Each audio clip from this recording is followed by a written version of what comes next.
आजको रेसिपी धराने कालो बङ्गुरको ग्रेभी म चाहिँ यसरी बनाउँछु। तपाईहरु कसरी बनाउनुहुन्छ? मैले यहाँ कराईमा तोरीको तेल राखेर तेल तातिसकेपछि प्याज राखे र प्याज गोल्डन ब्राउन भइसकेपछि मासु यसरी मैले चलाए। यसरी केही बेर चलाएर मासु फ्राई भइसकेपछि स्वाद अनुसार नुन, बेसार राखेर सबैतिर मिल्ने गरी चलाउने। नुन बेसार राखेर मासु चलाइसकेपछि ढकनी राखेर केही बेर पाक्न छोड्दिने। त्यसपछि मैले यहाँ जिरा धनियाको पेस्ट राखेर फेरि चलाए। यहाँ मैले हरियो खुर्सानी पनि राखे।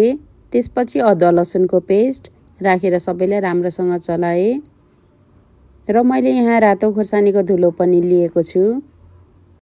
त्यसपछि मैले यहाँ काटेर राखेको टमाटर राखे, सबैलाई चलाए र ढकनी राखेर केही बेर पाक्न छोड्दिए।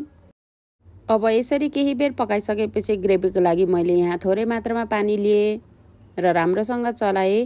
त्यसपछि हाम्रो धराने कालो बङ्गुरको ग्रेभी यसरी रेडी हुन्छ।